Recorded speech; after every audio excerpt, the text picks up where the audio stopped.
Buenas tardes, ¿me Buenas escuchan? tardes. Buenas tardes, Doc. Estoy ya, gracias. Buenas tardes, chicos. Bueno, después de las intercurrencias tecnológicas comenzamos la clase. Bueno, vamos a hablar hoy día, esta tarde, de un tema bastante frecuente e importante en pediatría, asma. Mm, a ver, no quiere correr ya.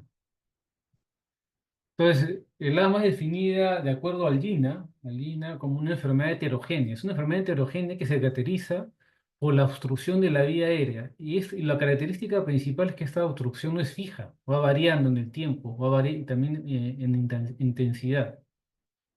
Y el cuadro clínico que ustedes van a ver en los niños es consecuencia de la obstrucción bronquial, las sibilancias, la dificultad respiratoria, la hipoxemia, etcétera.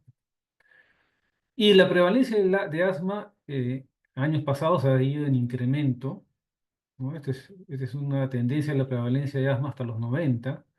Y se hizo una comparación, un estudio grande para comparar prevalencia de asma en edad escolar, en el cual Perú participó años atrás.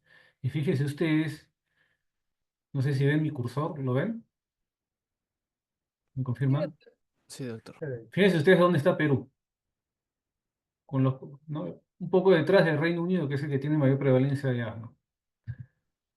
Años después hizo una comparación con 10 años de separación de cómo había ido la prevalencia de asma con respecto al primer estudio que les acabo de mencionar. Latinoamérica tenía una prevalencia alta y nuevamente Perú está acá arriba, no se ve mucho, pues sí, acá dentro de los 10, pero dentro de los primeros países con mayor alta de prevalencia en asma en edad escolar. Es más, Lima, fíjense ustedes, Lima tiene una alta prevalencia de asma pediátrico. Y lo que hay que recordar, porque tenemos muy fijado en el cerebro que asma es igual a la contracción del músculo liso bronquial, y no es así. En realidad, en la fisiopatología del asma están implicadas todas las estructuras, desde el epitelio, músculo liso, el endotelio, incluso el sistema nervioso colinérgico. La inervación del epitelio bronquial tiene un papel cada vez más protagónico en cuanto a la presentación del broncoespasmo. Y les traigo esta gráfica, porque esta gráfica me gusta bastante, porque hace una correlación entre el cuadro clínico y la fisiopatología. Entonces, inicialmente, tenemos un paciente que está sano, está normal, pero si este paciente tiene una susceptibilidad genética, una predisposición genética, y es expuesto a gatillos de broncoespasmo, llámese ejercicio, infecciones virales que son las causas más frecuentes en pediatrías, o exposición a irritantes o alergenos, este paciente va a comenzar a tener una inflamación aguda. Inicialmente, activada por los eosinófilos, los mastocitos con liberación de histamina, vamos a tener un broncoespasmo precoz y esto clínicamente lo podemos ver solamente un niño que está con tos, a lo mejor tos no productiva, y si este broncoespasmo va aumentando, ya vamos a encontrar sibilancias y disnea. Ahora, si esta inflamación aguda no la controlamos, comienzan a entrar en juego otras células proinflamatorias y se liberan otras sustancias como los leucotrienos, prostaglandinas, tormoxanos, se va amplificando la respuesta inflamatoria, ya que comienza a ser más difícil de manejar, ¿correcto? A mayor tiempo es más difícil sacar a un paciente, a un niño de una crisis asmática. Si actuamos precozmente, es más fácil recuperarlo. ¿Por qué? Justamente por eso, porque conforme va pasando el tiempo, la respuesta inflamatoria se va amplificando y entran a jugar otros grupos celulares y otros elementos, citoquinas e interleuquinas. Y acá comienzan a aparecer los temidos neutrófilos. ¿Por qué los tememos tanto? Porque los neutrófilos, la inflamación neutrofílica, es de difícil manejo. Por ejemplo, los corticoides no sirven, no nos ayudan si hay ya neutrófilos metidos en la inflamación. Entonces, si esto sigue progresando en el tiempo, ¿no? No hemos controlado la inflamación, ya vamos a pasar a un estado en el cual el niño tiene una inflamación crónica, o sea, estos bronquios están no están así, sino siempre están así, totalmente inflamados, hiperreactivos, una hiperreactividad bronquial. Cualquier estímulo va a llevar a que el niño tenga mayor dificultad respiratoria, mayor sibilancia, mayor limitación a su actividad normal. Y si esto persiste en el tiempo, ya hay lo que se llama la remodelación, en el cual ya hay cambios estructurales, o sea, no solamente hay inflamación de células que van, entran y salen del torrente sanguíneo, no, ya hay un cambio estructural a nivel de la pared muscular bronquial del mismo intersticio, ya se vuelve como, se vuelve ya duro, por decirlo así, el bronquio. Y el problema con esto es que ya no va a responder al tratamiento bronquilatador, no va a responder a los corticoides y muchas veces ya se traduce en una disminución de la función pulmonar permanente. Fíjense ustedes, esta gráfica es bastante ilustrativa, esta es una lámina de patología, de histología, y vean ustedes la diferencia entre la pared bronquial de un paciente sin asma y aquel niño que está con asma. Fíjense ustedes la cantidad de linfocitos y células proinflamatorias, como está lleno de moco, ¿no? Las células caliciformes están que producen cualquier cantidad de moco, incluso la pared, fíjense ustedes, el músculo, la capa muscular está engrosada porque está constantemente inflamada. Entonces, esto es lo importante recordar. El asma es una enfermedad inflamatoria y si no controlamos la inflamación, el paciente pediátrico va a ir mal. En esta gráfica solamente para ilustrarles rápidamente que, por ejemplo, los gatillos de las crisis asmáticas, como los microbios a la cabeza, los virus o la exposición al cigarrillo o alergenos, ¿no? En este lado tenemos aquel paciente que no es atópico, TH2 bajo, acá TH2 alto, o sea, el paciente asmático, alérgico, atópico. Y fíjense ustedes que a pesar de ser estimulados por lo mismo, la respuesta inflamatoria es obviamente, claramente más amplificada, más intensa en el que el paciente que tiene una respuesta de tipo alérgico atópico que se expresa por elevación de TH2, ¿no? El TH2 se refiere a los linfocitos T helper tipo 2 que al ser estimulados van a liberar interleuquina 4, 3 y 15, que básicamente lo que hacen es estimular a los mastocitos, a los eosinófilos y hacer que se libere inmunoglobulina E, ¿no? De tal manera que podemos tener varios fenotipos de asma. El alérgico, que es la más frecuente, el tipo más frecuente en pediatría, que es el que les acabo de mostrar. También hay un fenotipo no alérgico de inicio tardío, que lo vemos más en los adultos, ¿no? Y algo que estamos viendo con bastante frecuencia ahora último es asociado a la obesidad. O sea, son pacientes, sobre todo niñas, que entran a la pubertad con aumento de peso y comienzan a desarrollar cuadros de asma sin mucho, sin tener mucho, o mejor dicho, teniendo poco componente de alérgico o atópico. Y estas niñas hacen un cuadro de asma que es de difícil manejo, es de difícil manejo. Y como les dije, pues hay varios gatillos que pueden que desencadenar la crisis asmática. Pero no solo eso, sino que últimamente se ha visto que esta interacción entre el medio ambiente puede ver o tiene un papel protagónico en el desarrollo de la enfermedad. Por ejemplo, se ha visto que aquellos niños que viven cerca de grandes carreteras con mucho tráfico tienen solamente por ese hecho mayor riesgo de desarrollar asma en la etapa escolar, ¿no? De tal manera que el medio ambiente intrauterino, genes maternos, genes fetales, van a todos a intervenir para desarrollar un inmunofenotipo neonatal que a su vez es modificado en el más amplio sentido de la palabra por medio ambiente externo. Por ejemplo, también se ha visto y está comprobado que hay mayor prevalencia de asma y alergia en aquellos niños que viven en la ciudad frente a aquellos que viven en un ambiente rural, en una granja. Y eso se ha recontra comprobado. Y como consecuencia de todas estas interacciones, pues al final vamos a tener un fenotipo de asma. De tal manera que ahorita, bueno, no ahorita, hace años atrás ya estamos considerando que el asma es un síndrome, como decir, síndrome anémico.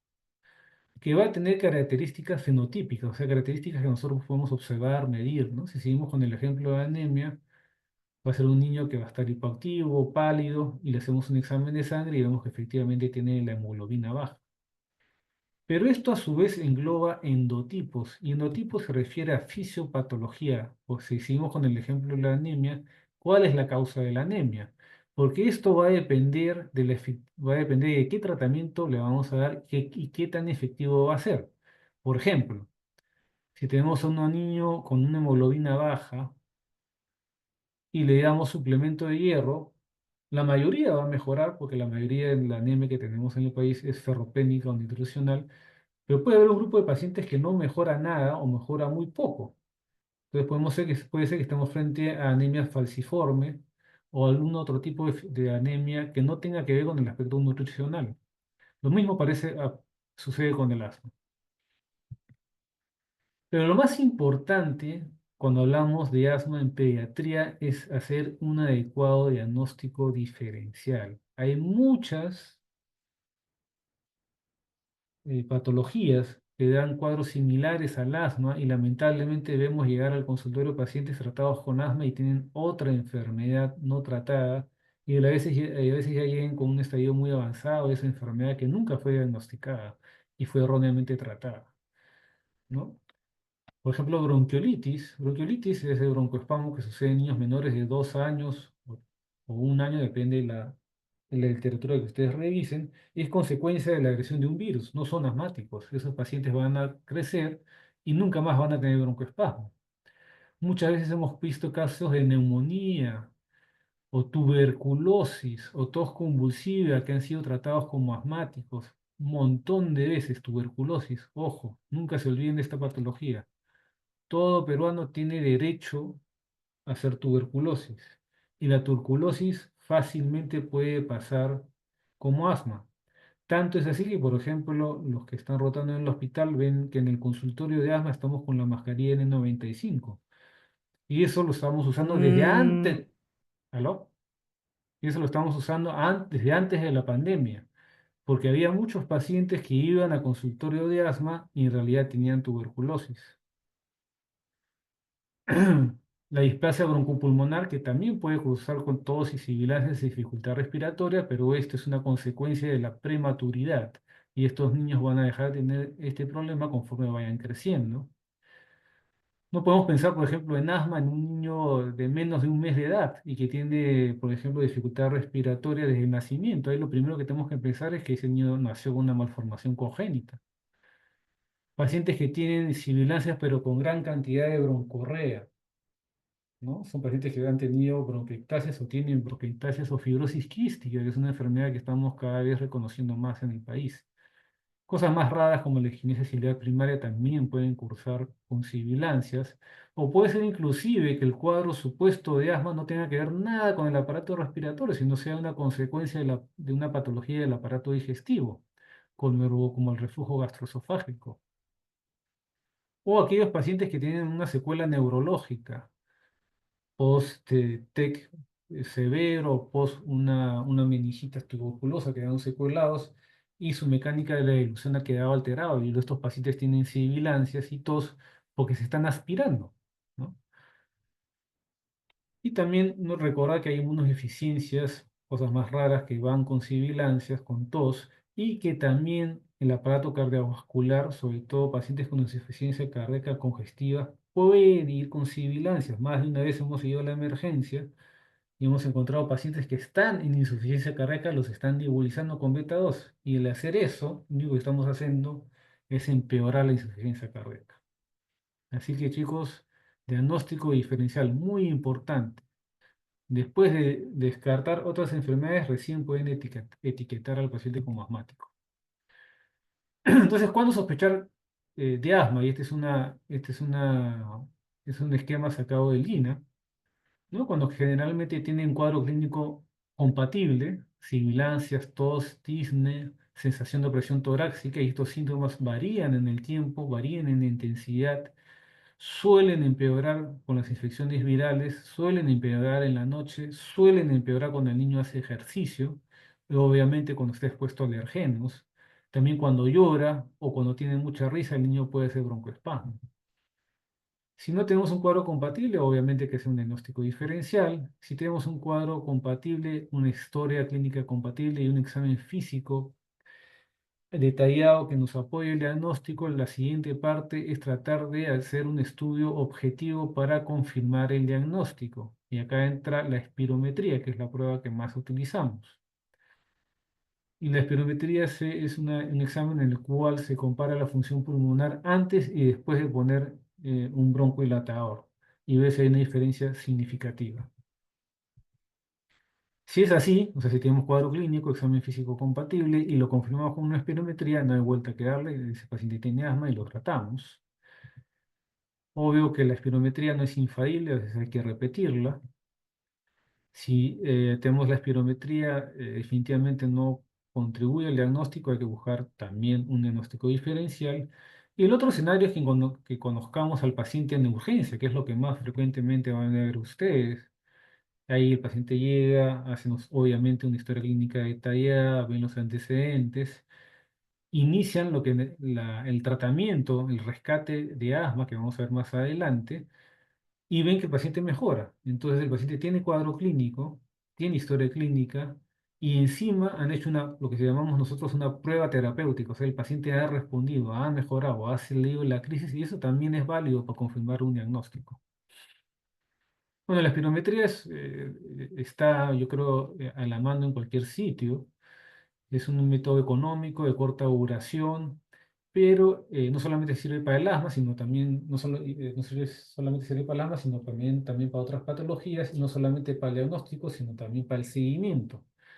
Pero la gran limitante en pediatría es que requiere mucha colaboración, ¿no? Hay que hacer maniobras eh, en la máquina y requiere colaboración y concentración y es difícil que niños menores de 5 años lo hagan correctamente, ¿no? Y si no se hace correctamente la maniobra, la prueba no sirve para nada. También hay otras contraindicaciones, pues pacientes que no puedan colaborar por otro problema, por ejemplo, hipertensión endocraniana, seculados neurológicos, o que tengan un problema cardiopulmonar, como un neumotórax, ¿no? O una cirugía de tórax reciente que no les permita hacer un adecuado esfuerzo expiratorio, ¿no?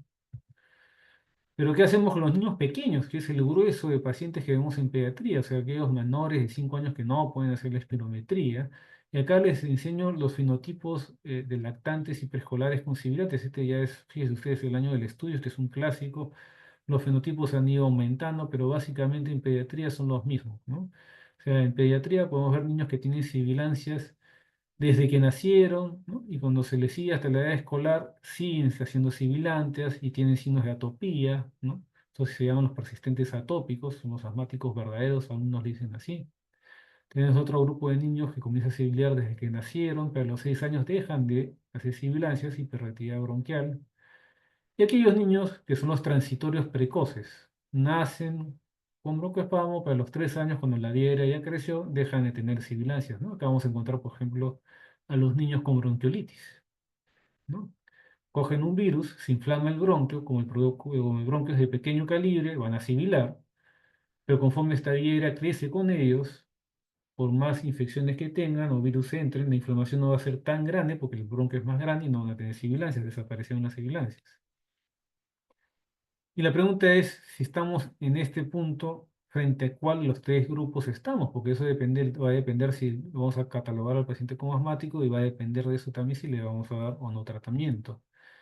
Y para eso tenemos una herramienta muy útil, que es el índice predictor de asma, que ustedes lo están viendo acá en pantalla, ha sido modificado algunas veces, pero en esencia este es el índice predictor de asma.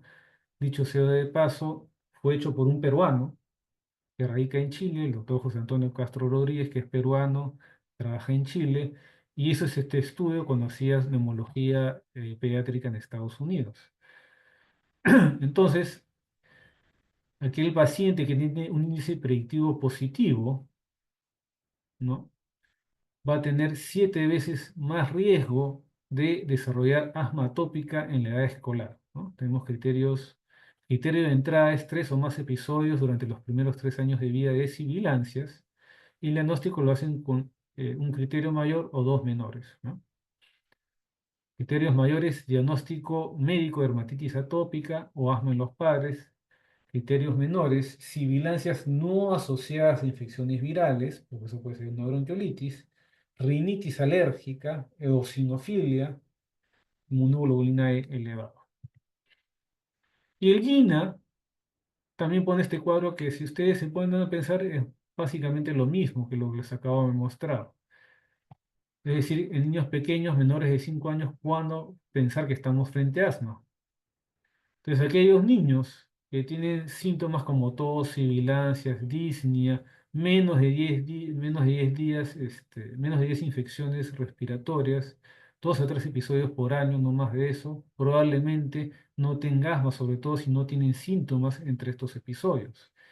Y al otro extremo tenemos aquellos niños que tienen los cuadros frecuentes de tos, sibilancia, dificultad respiratoria, más de 10 días, más de 3 episodios al año, algunos severos que los lleva a la emergencia o la hospitalización, que empeoran en la noche, y estos síntomas siguen presentándose dentro de las crisis, entre las crisis, perdón.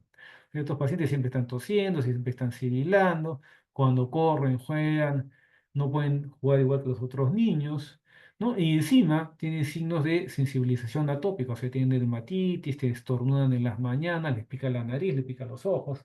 Entonces, este paciente, pues, a pesar de que no podemos hacer una espirometría confirmatoria, lo más probable es que tenga asma. Y finalmente, en cuanto al tratamiento, este es un estudio clásico, pero bastante ilustrativo. Y fíjense ustedes que en este estudio administraron la terbutalina es beta 2 agonista de acción corta, que es un broncodilatador, similar al salbutamol, que es lo que tenemos, y compararon tres vías de administración, la oral, la subcutánea y la vía inhalada, ¿no? Entonces, a este lado tienen ustedes función pulmonar y acá el tiempo. Entonces, cuando administran la terbutalina por vía oral, fíjense ustedes que a mayor dosis, mayor efecto, ¿no? Mayor incremento de la función pulmonar, 5 miligramos, 2,5 miligramos, mayor dosis, mayor efecto. Luego administraron la terbutolina por vía subcutánea y el efecto era más rápido, más pronunciado y con una menor cantidad de medicamento, ¿correcto? Y fíjense ustedes qué pasa con la vía inhalada. El efecto es aún más rápido, mayor y más sostenido con mucho menor cantidad de medicación. ¿A qué voy con esto? Que utilizar un broncodilatador para un niño asmático por otra vía que no sea la inhalada es hacer iatrogenia, ¿correcto? Porque aparte hay que considerar que la vía oral y la vía subcutánea implica que este medicamento, antes de llegar a los bronquios, donde queremos que actúe, va a pasar por el aparato digestivo, el circulatorio, el hígado, etcétera, etcétera, etcétera. Por lo tanto, mayor efecto secundario. O sea, es decir, utilizas más medicación, tienes más efecto secundario y encima menos efecto terapéutico. Así que, por favor, olvídense de los broncodilatadores en jarabe o vía oral que tanto vemos. Y lo mismo pasa con la vía inhalada para la terapia de mantenimiento. Acá vemos cómo los pacientes que recibieron budesonida inhalada frente a aquellos pacientes que no tenían ningún corticoide inhalado, los pacientes asmáticos con budesonía mantenían una función pulmonar mucho mayor que aquel grupo de asmáticos que no recibían corticoide inhalado. De tal manera que cuando vemos el tratamiento del asma, debemos considerar dos aspectos, el control y la severidad. ¿A qué me refiero? Que podemos tener un paciente cuya severidad de la enfermedad es leve, pero no está controlado. O sea, un paciente que tiene asma leve, pero el pobre chico no puede correr ni jugar. Podemos tener un paciente, podemos tener un paciente asmático severo, o sea, su enfermedad es severa, pero el chico participa en las Olimpiadas del colegio y es campeón.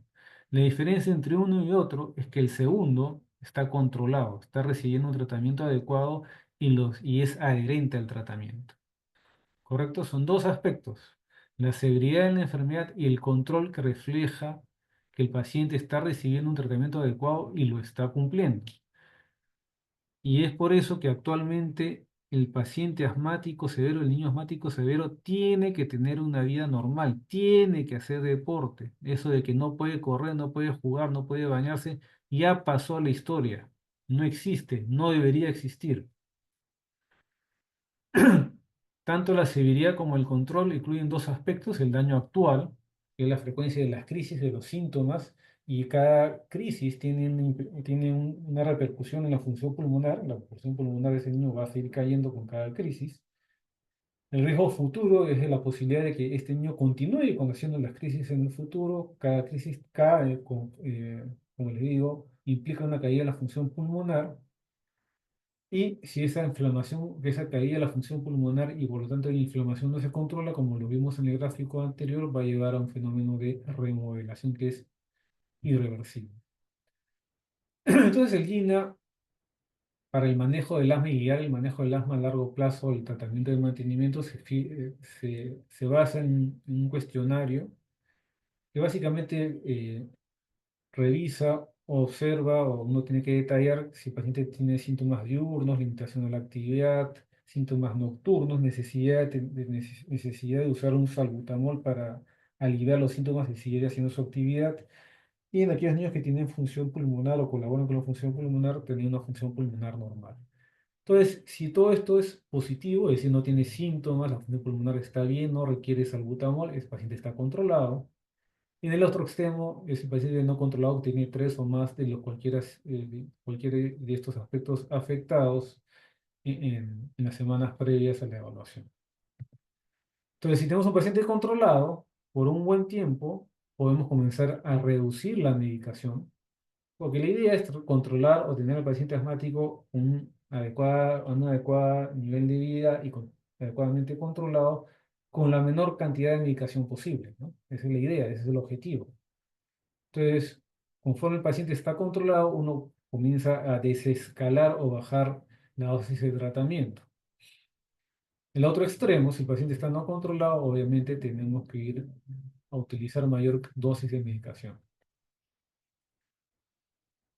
Y algo que siempre se debe tener en mente cuando evaluamos a pacientes asmáticos es cuál es el riesgo de que este paciente que está frente a nosotros en el consultorio vaya a tener otra crisis de asma. Hay varios factores que se han identificado, el GINA lo especifica, ¿no? Aparte de tener síntomas no controlados, riesgos adicionales son, por ejemplo, que haya utilizado en el último año más de 3 inhaladores de salbutamol, que tenga una función pulmonar baja con una gran reversibilidad, que tenga una mala adherencia. Y ojo, esta es la principal causa de fracaso del tratamiento, la adherencia. Los pacientes se sienten bien y dejan su inhalador de mantenimiento preventivo, lo dejan. Todos los días lo vemos. Hay que ser bien inquisitivos cuando se pregunta si es que están cumpliendo con el tratamiento. Y lo otro, la técnica incorrecta de inhalación. A los pacientes se les tiene que enseñar bien cómo usar el inhalador, cómo usar con aerocámara. Todos los pacientes que usen inhalador tienen que usar aerocámara, todos, de cualquier edad. Estas dos son las principales causas de fracaso del tratamiento. Aparte, como les dije, fumar, no necesariamente que el niño fume, sino que sea un fumador pasivo, fatal. Otro problema que estamos viendo, otra pandemia, por decirlo así, es la obesidad. Cada vez tenemos más niños obesos y la obesidad influye directamente en el asma, porque acuérdense ustedes que el tejido adiposo es proinflamatorio. Si tenemos un asmático obeso, ese paciente va a tener mayor riesgo de exacerbación y va a ser definitivamente más difícil de controlar. Obviamente aquí el paciente que no está con corticoides inhalados, que tiene eosinofilia alta, antecedentes de parto prematuro y bajo peso al nacer. Fíjense ustedes, el uso de más de 3 inhaladores al año se asocia en forma significativa a mayor cantidad de hospitalizaciones, visitas de emergencia y mayor prescripción de corticoides sistémicos. Y acuérdense que a diferencia del corticoide inhalado, el corticoide sistémico tiene muchos efectos secundarios. Pero obviamente los pacientes prefieren utilizar el salbutamol, el beta 2 de acción corta, en lugar de usar diariamente un corticoide inhalado, porque esto los alivia inmediatamente. Pero fíjense ustedes, si el paciente utiliza solamente salbutamol para aliviar los síntomas, no usa terapia de mantenimiento, el riesgo de asma severo y muerte por asma se dispara. Fíjense ustedes la curva de aquel paciente o pacientes que cumplen con su tratamiento con corticoide inhalado, cómo cae la curva, el riesgo de asma y fatalidad por asma. Así que cuando hablamos de tratamiento, hay que tener en mente, a veces esto causa confusión, hay dos aspectos del tratamiento: el tratamiento de mantenimiento y el tratamiento de la crisis asmática. Voy a hablar primero del tratamiento de mantenimiento de acuerdo al GINA, que es la guía internacional de asma, es la guía oficial a nivel mundial basado en evidencias que actualmente se está actualizando cada año, ¿no? Este año había una nueva actualización y básicamente lo que dice para adolescentes y adultos es que si el paciente tiene síntomas menos de 4 a 5 veces por semana, lo que se recomienda en adolescentes es utilizar una dosis baja de corticoide inhalado asociado al formoterol. El formoterol es un beta 2 de acción prolongada. A diferencia del salbutamol, el efecto broncodilatador dura 12 horas. Es decir, cada vez que el paciente asmático leve, por decirlo así, tiene síntomas, utiliza en ese momento una aplicación de esta combinación. Si el paciente tiene síntomas más frecuentes, la mayoría de los días, que limita su actividad, incluso el caminar, por ejemplo, este paciente ya necesita usar diariamente una terapia de mantenimiento así no tenga síntomas, que es el corticoide inhalado a dosis baja, todos los días. Esta combinación de dosis baja de corticoide inhalado más formoterol. Y cada vez que tiene una exacerbación, se da, que lo recomienda el guía actualmente, es dar disparos adicionales a demanda, as needed. Si este paciente tiene un cuadro más severo, es decir, que tiene limitaciones diarias, incluso no puede caminar, una función pulmonar baja, lo que se hace es duplicar la dosis de corticoide inhalado, siempre combinado con el formoterol. Nuevamente, si tiene exacerbaciones, ya rescate. Y ya tenemos finalmente aquel paciente grave, que ya ustedes ya no lo van a ver, a menos que sean neumólogos, que son aquellos pacientes que ya necesitan dosis diarias de corticoide sistémico o adicionar todo tipo de terapia, o incluso hay pacientes que necesitan ya las nuevas terapéuticas biológicas. Entonces, esto es el camino preferido o recomendado por el INA, pero obviamente podemos estar en un escenario en el cual no tenemos formoterol o es muy caro o no está a la mano del paciente. Entonces, ¿cuál es el camino alternativo? Es que en aquellos pacientes que tienen asma leve, utilizar el corticoide inhalado asociado a un salbutamol. Entonces, se pone una dosis baja de corticoide inhalado y inmediatamente se pone su salbutamol.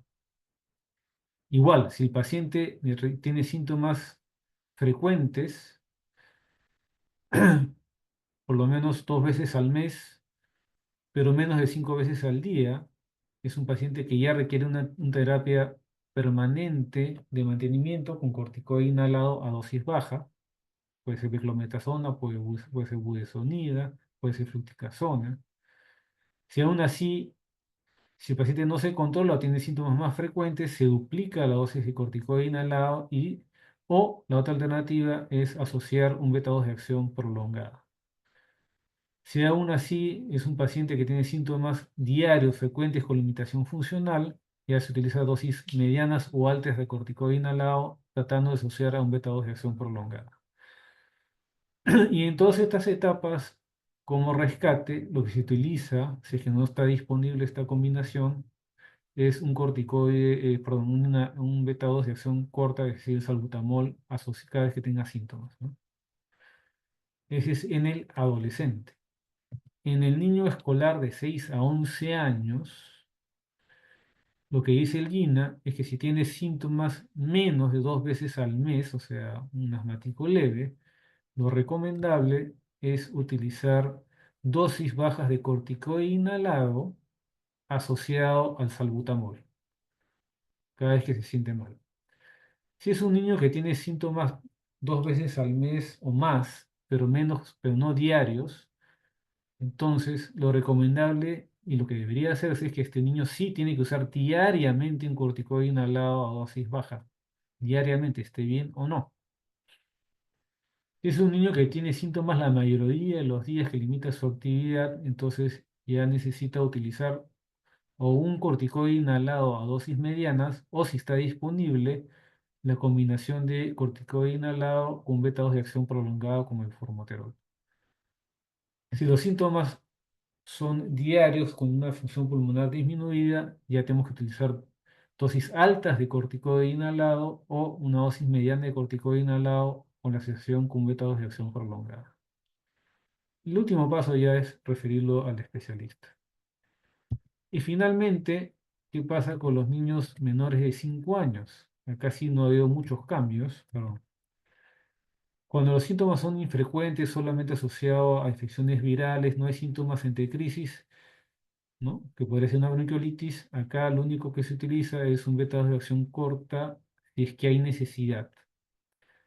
Si tenemos un paciente, a un niño menor de 5 años que tiene síntomas frecuentes, nuevamente la recomendación es usar corticoide inhalado a dosis baja y cada vez que se siente o que tiene una exacerbación o aumento de los síntomas, el beta 2 de acción corta, el salbutamol.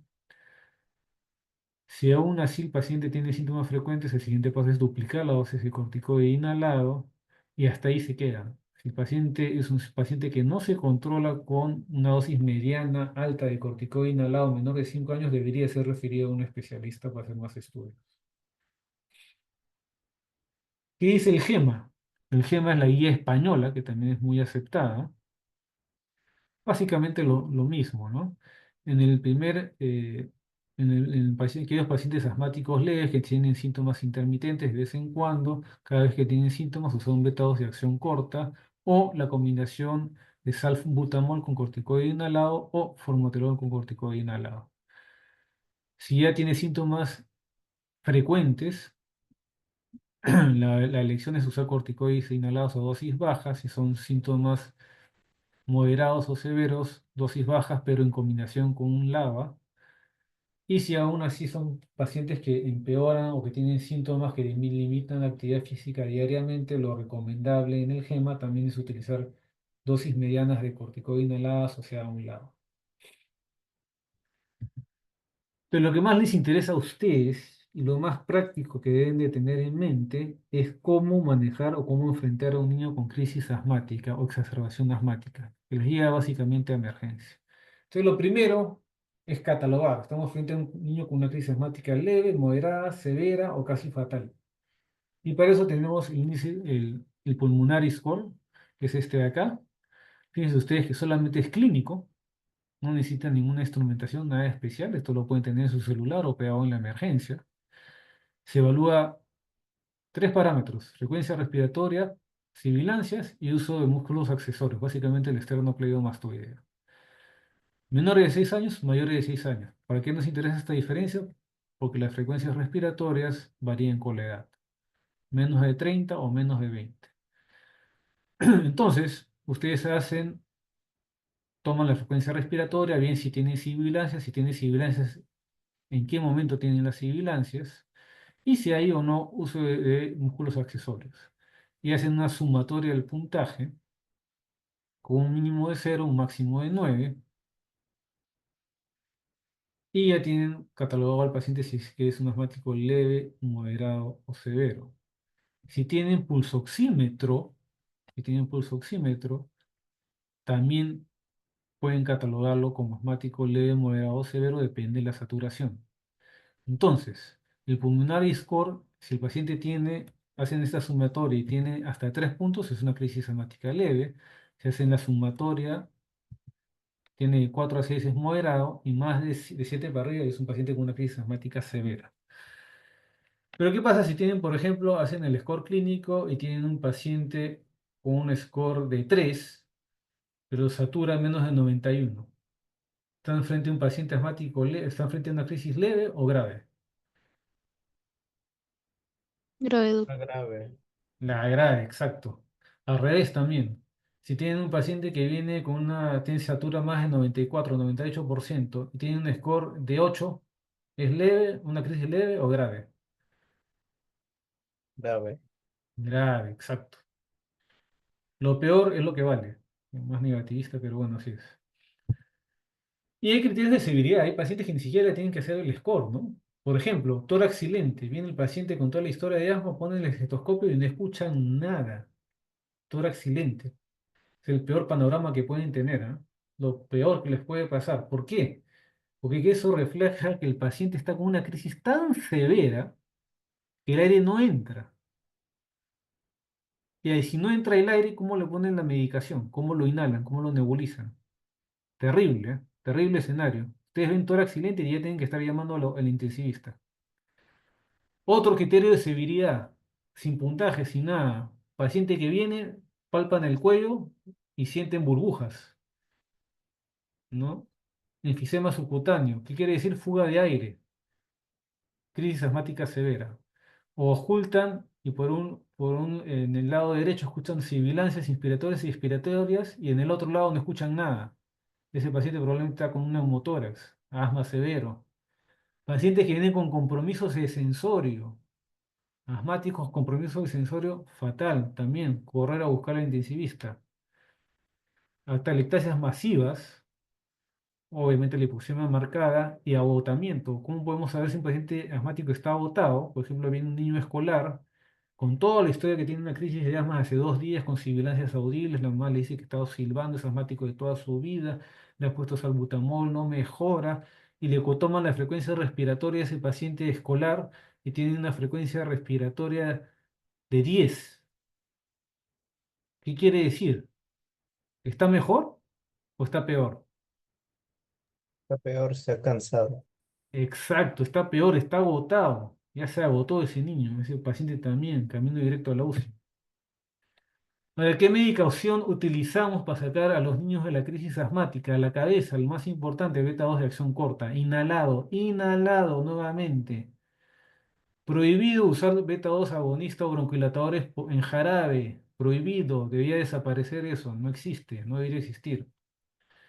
Entonces, beta 2 de acción corta, inhalado. Es seguro, rápido y eficaz. Lo pueden dar por vía inhalado o nebulizado. Vamos a revisar más adelante las dosis, pero ahí ya las pueden ir viendo. Y lo otro que hemos dicho, que el asma es una enfermedad inflamatoria. Si no controlamos la inflamación, estamos de más. Y el corticoide no tiene que ser inyectable, no tiene que ser intramuscular. Si un paciente con una crisis asmática severa no tienen por qué pincharlo de frente.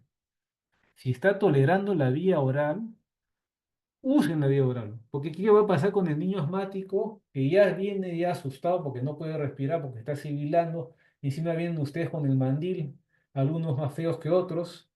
¿Qué va a pasar con ese niño? Se va a asustar.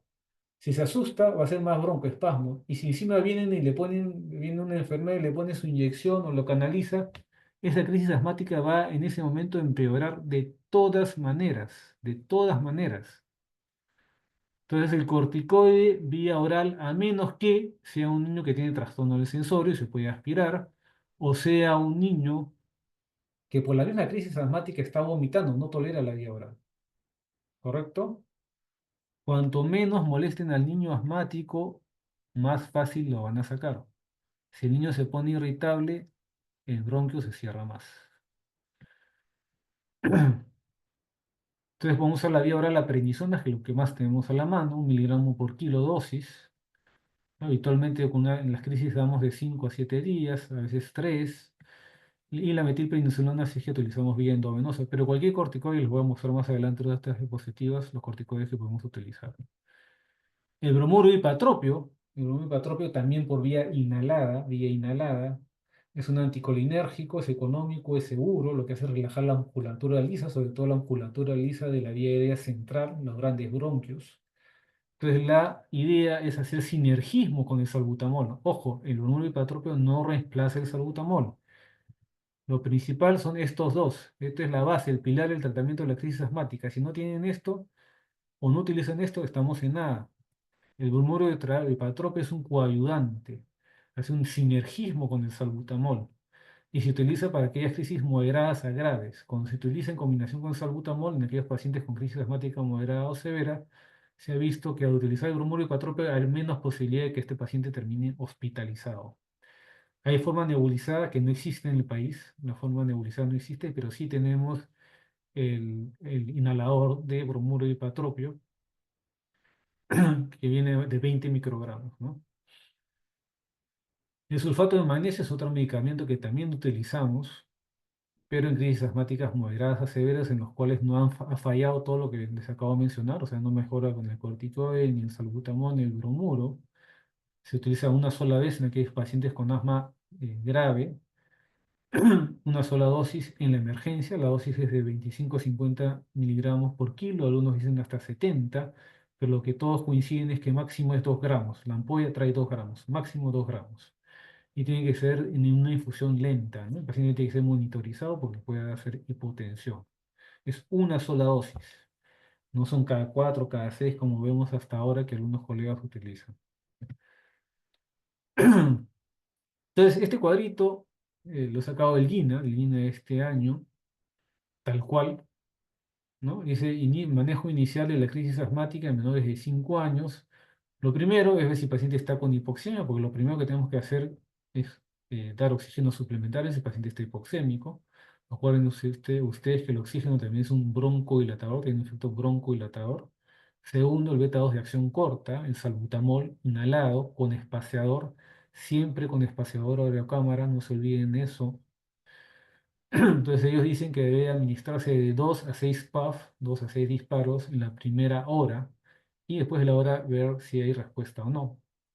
Y el corticoide sistémico que debe ser dado lo más pronto posible, ¿no? De preferencia, fíjense ustedes, el GINA lo dice, por vía oral. Puede ser prednisona, puede ser prednisolona, que es un derivado de la prednisona, que tiene mejor sabor.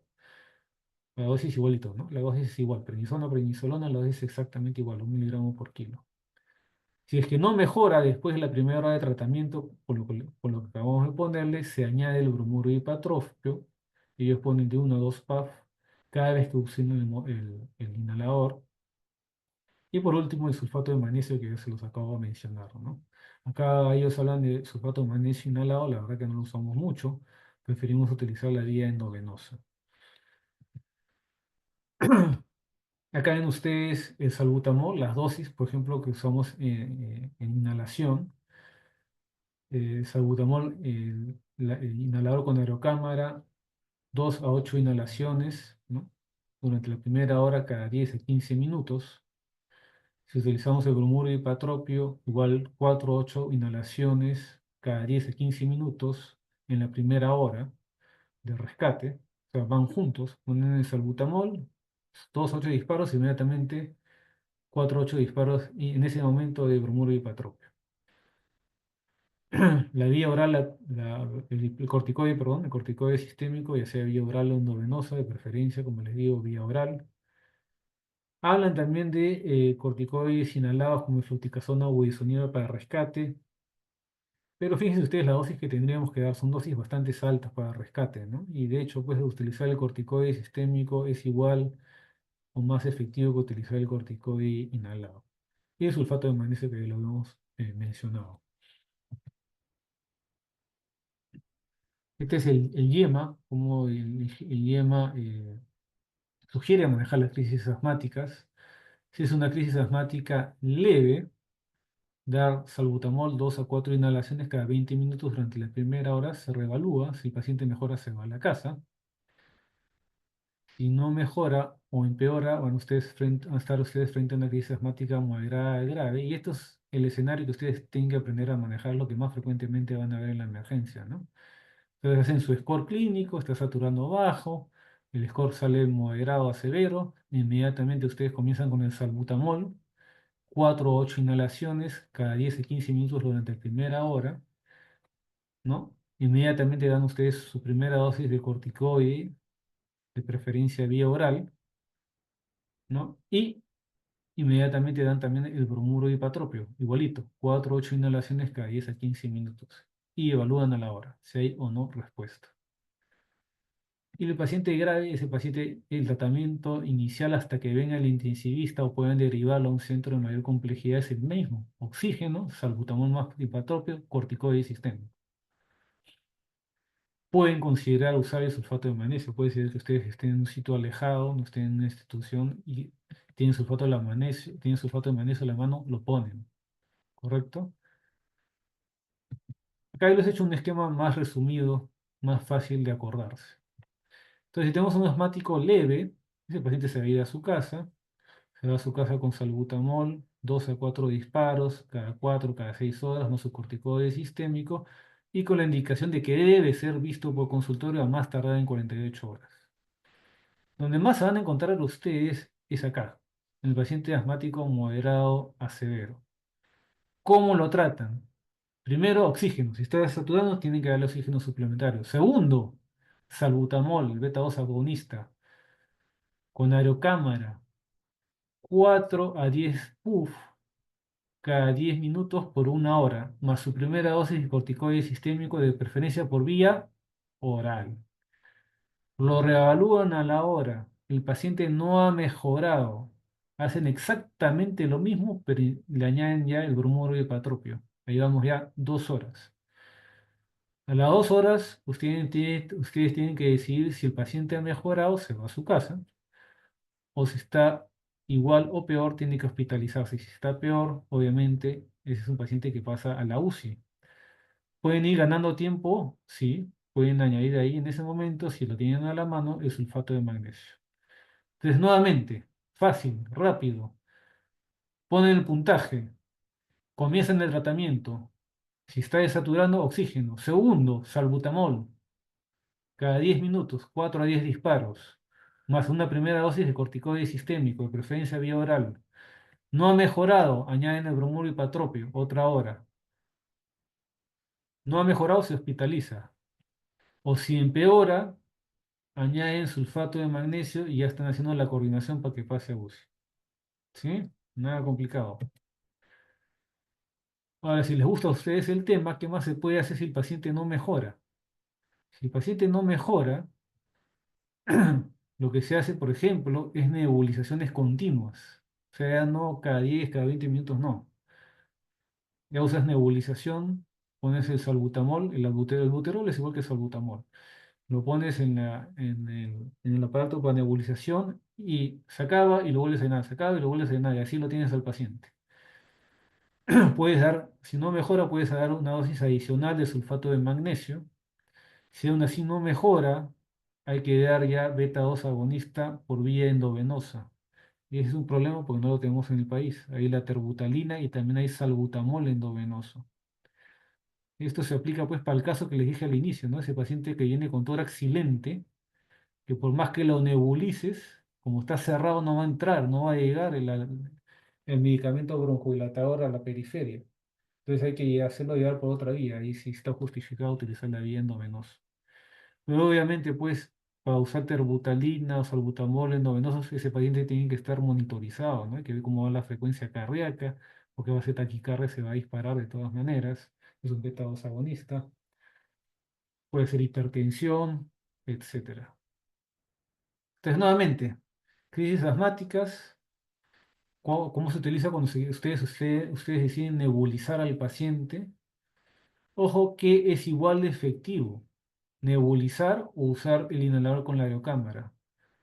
Incluso hay estudios que dicen que con la aerocámara es más efectivo que la nebulización. La única ventaja de nebulizar al paciente es que lo nebulices con oxígeno.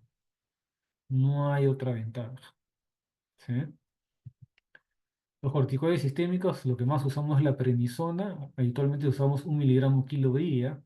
Dexametasona también. Ahí están las dosis de 0,15 a 0,3 mg/kg día. Metilprednisolona, alrededor de 1 o 2 mg/kg día. De lo que más utilizamos es la prednisona, la dexametasona es lo que más está a la mano. El bromuro hipatropo, ya les dije, 4 a 8 pulsaciones a la par, al mismo momento que ponemos el salbutamol. No existe la presentación para nebulizar en el país. El bromuro hipatropo es lo mismo. El sulfato de magnesio, 20 a 50 miligramos kilodosis, dosis máxima 2 gramos, que es lo que trae la ampolla. Se- el mayor impacto es utilizarlo en aquellos pacientes asmáticos moderados o severos que no responden. A veces al usar el sulfato de magnesio en ese escenario disminuye la posibilidad de hospitalización. Y la minofilina es un medicamento también broncodilatador endovenoso porque tiene muchos efectos secundarios. Antes se utilizaba más. Entonces, actualmente solamente se usa, no se recomienda para tratamiento en general, solamente para aquel paciente que pasa a la UCI. Por ejemplo, en la UCI sí vamos a utilizarlo, porque tiene efectos de taquicardia, arritmias, hipertensión arterial. Algunos niños convulsionan por aminofilina y no hay cómo parar la convulsión. Y esto se debe a que el rango terapéutico de la aminofilina es muy corto. Entonces, idealmente si uno usa minifilina debía estar en capacidad de hacer dosaje sérico y eso no lo tenemos a la mano. Entonces, en conclusión, el asma debemos considerarlo como un síndrome. Cada vez estamos entendiendo más la fisiopatología y hay medicamentos nuevos que están dirigidos a ciertas fisiopatologías, los medicamentos biológicos. Hay múltiples factores etiológicos, múltiples gatillos, sobre todo en pediatría, múltiples mecanismos fisiopatológicos, múltiples combinaciones de todo lo anterior. Y lo más importante, el asma en pediatría, sobre todo a menor edad, esto es más vigente, debe ser un diagnóstico de exclusión. Debemos estar seguros de que no estamos frente a un paciente, a un niño que tiene otra patología, y lo estamos etiquetando como asmático. Muchas veces hemos visto para niños asmáticos que eran tuberculosis, muchas veces hemos visto a niños asmáticos que tenían un reflujo, no tenían nada de asma, pacientes cardiópatos también. Siempre que se pueda, hay que tratar de hacer una prueba objetiva, cuantitativa, en sí la espirometría. Importante en el tratamiento, y a veces nos olvidamos decirle a los familiares lo que tienen que evitar. No nos sirve de nada darle el mejor inhalador o el más caro si es que el niño regresa a la casa y hay un familiar que está fumando, ¿no? O una tía, una abuela que le gusta quemar incienso, por ejemplo, o usar eucalipto, ¿no? Fatal. Por más tratamiento que le demos y sea adherente el niño, no va a mejorar si es continuamente expuesto. Siempre evaluar la técnica inhalada. Siempre evaluar la técnica inhalada. Identificar si hay comorbilidades. Ya les he dicho, si tenemos un paciente asmático, un niño asmático y es obeso, no va a pasar nada, no va a mejorar. Si tenemos un paciente que tiene asmático, que tiene una rinitis alérgica no controlada, también lo mismo. O si tiene una sinusitis, lo mismo. Y ahí también la exposición. Gracias. Preguntas, dudas que tengan. Es un tema bien importante que lo van a manejar de todas maneras, cuando hagan su internado o cuando estén en el serum. Doctor, disculpe, Sí, tengo una pregunta. Usted mostró un cuadro de resumen de crisis asmática, poniendo los ya. puntajes de 1 a 3, o sea, un cuadrito de color verde, amarillo y rojo, como para el resumen. Ah, más adelante, doctor, más adelante. Ah, pues, ¿eh? Sí. Este, Ajá. Doctor, ya. ¿en qué criterios está basándose para poner esos puntajes de 1 a 3, 3 a 9 y 10 a 12? Es que no entendí muy bien porque en lo que mostró el score de la valoración clínica de crisis asmática, según lo que veo, muestra que la leve va de 0 a 3, la moderada de 4 a 6 y la grave de 7 a 9. Sí, ajá. En base a este score. Ah, ya, es que como decía 10 12, por eso no entendí bien. Ah, perdón, no, no, no. Ahí, 10 12. Lo que pasa es que hasta 9 lo considero Ajá. moderado. Ah, ya, ya, ya. Claro, también en base a los síntomas que presentan, ¿no? Supongo. Claro, exacto. Ya. Entonces, Ah, lo que más van a manejar ustedes son hasta moderados. Los graves ya no los van a manejar ustedes, ¿no? doctor, y una consulta más. Ese tipo de manejo, o mejor dicho, todo este resumen que nos ha mostrado, ¿se puede utilizar en pacientes también pediátricos como en cualquier tipo de edad o es para una edad en específico? No, no, no. Para todas las edades. Para todas las edades exactamente Ah, ya. igual. Para Ah, todas ya, las doctor. edades. Sí. Pero lo que varía es ir instituciones, por ejemplo. con lo cual yo me he formado, le dábamos una terapia de 3 horas. A la primera hora, la segunda hora y una tercera hora. Si el paciente no mejoraba, se hospitalizaba. Eso puede variar de acuerdo a donde ustedes trabajen, ¿no? Por ejemplo, o también de las circunstancias. Por ejemplo, si están con la emergencia llena, reventando, ¿sí? Tienen que seguir rápidamente. O sea, hacen la primera hora de rescate, no hay mejoría, ya que se vaya a hospitalizar, por ejemplo. Si la emergencia está tranquila, o por ejemplo, si no hay camas en hospitalización, siguen la terapia de rescate. O sea, es variable, ¿sí? Es variable. Pero en general, a máximo, el paciente asmático debería quedarse en la emergencia 3 horas. A las 3 horas ya uno tiene que decir, ¿se queda o se va? Si la emergencia está llena y necesitas el espacio porque tienes otro paciente chocado, qué sé yo, le haces una terapia de 1 hora, ves que no está mejorando, ya lo subes a piso, que sigan la terapia ahí arriba. O otro escenario, que te dicen, doctor, no hay camas, estamos llenos, ¿qué hacemos? Decides, pues, tratando de sacar de la crisis, ¿no? O sea, no es rígido. Lo que yo quiero que se lleven en mente es los pilares del tratamiento. Entonces, primero, oxígeno. Segundo, el salbutamol. Tercero, el corticoide sistémico. Cuarto, el bromuro de hipatropio. Eso es lo que tienen que tener ustedes claro. Gracias, doctor. Doctor, solamente para confirmar, en cuanto al score que mostró, digamos que, por ejemplo, tengo un paciente que está con un puntaje de 7, pero su saturación es de 93. Ya, Entonces, clasificaríamos eso como grave, ¿no? sí, o sea, el peor es lo que vale. Si el score Ya es. Ujú. Si el puntaje es lo peor, el puntaje. Si lo peor, o sea, si está saturando mal, entonces ahí de acuerdo se lo catalogas. O Ya, sea, doctor, gracias, muchas gracias. ya. Doctor, Doctor, una disculpe. consulta.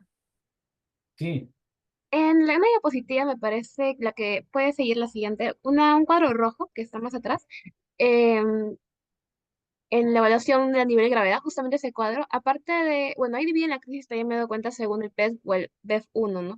Sin embargo, en la práctica clínica más nos basamos, como usted mencionó, en los síntomas, ¿verdad? No usamos tanto esos parámetros. sí, no usamos. Pero este es el IEMA, tal cual lo publica el GEMA, la guía española, ¿no? Sí, pero no lo hacemos, pues. No lo hacemos porque el PEF o el FEF1, FEF1 significa que le está haciendo una espirometría. Es bien difícil hacer una espirometría en un paciente que está con una crisis asmática. El PEF sí es más fácil de hacerlo. El PEF es un aparato no electrónico en el cual el paciente sopla y se mueve la aguja, ¿no? Es el pico expiratorio, el flujo pico expiratorio. Tampoco lo usamos, es difícil que se use, ¿no? Más que todo lo que hay que considerar acá es el puntaje clínico que les he dicho, ¿no? Pero quería mostrarles el esquema que tienen ellos pues en la guía española, ¿no? Y sí es Gracias, válido. Sí es válido, ¿no? Porque ellos me especifican bien lo que les estoy diciendo, ¿no? Oxígeno, si es moderado, salbutamol más bromuro, ¿no? Y el corticoide sistémico. Doctor, Sí, sí, entonces, en base a lo que preguntó mi primera compañera, ¿cómo sería un paciente que ya tiene un score de 10 a 12, que tenga esos signos de severidad que usted mencionó, eso de tórax silente o hay otros criterios? no, esos criterios. Tórax silente, fuga de aire, compromiso sensorio, hipoxemia marcada, agotamiento. Cualquiera de esos es un paciente con una crisis asmática severa y ese paciente de todas maneras se queda hospitalizado, ¿no es cierto? Pero el manejo inicial es el mismo. Solamente que aparte, o sea, de todas maneras, todos los pacientes asmáticos que llegan a la emergencia, de moderados a severos, van a necesitar oxígeno, vas a tener que darle salbutamol, vas a tener que darle corticoide inhalado, vas a tener que darle bromuro y patropio. Inicialmente tienes que tratar con eso, de todas maneras, y sulfato de magnesio, ¿no? Estos criterios de severidad me refiero a que si tú ves a un paciente con cualquiera de estas cosas, no tienes que hacer la suma, no tienes que hacer la suma del cuadrito este cuadrito de acá. Ya de frente, si encuentras algo de eso, ya ese es un asmático severo. Lo ocultas y no pasa el murmullo, ese es severo, independiente del puntaje. Tiene fuga de aire, cualquiera de los escenarios de fuga de aire, enfisema, neumotórax, es una crisis asmática severa. Compromiso del sensorio, ni qué decir. ¿Sí?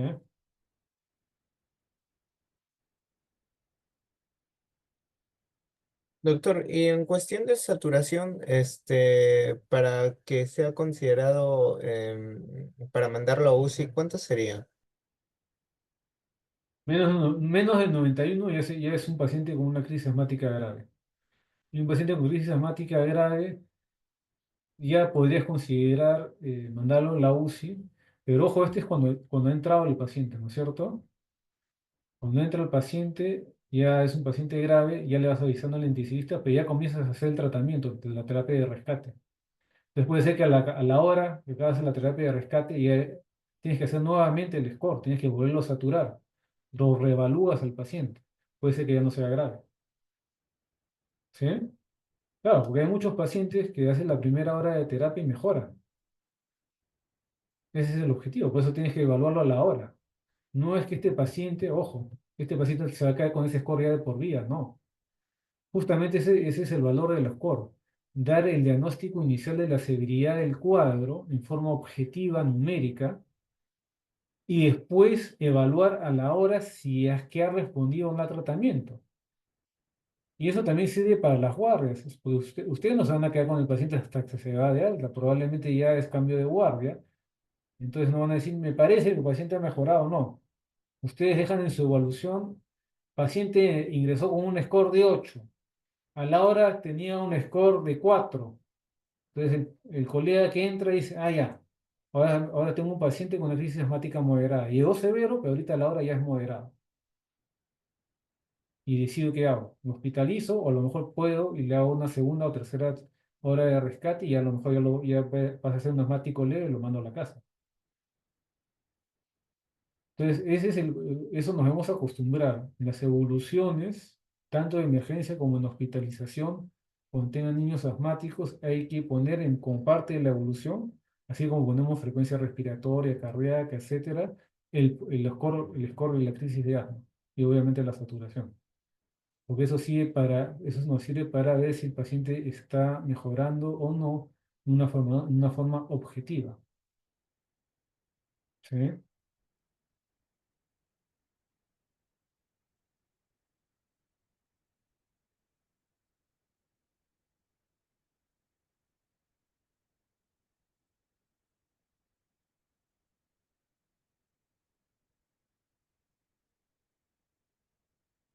¿Alguna otra pregunta?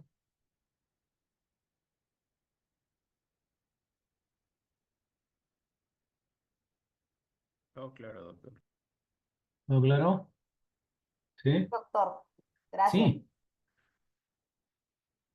Ya, muy bien, pues chicos, entonces espero que les haya gustado la clase y que sobre todo lo principal es que se haya entendido y sea útil.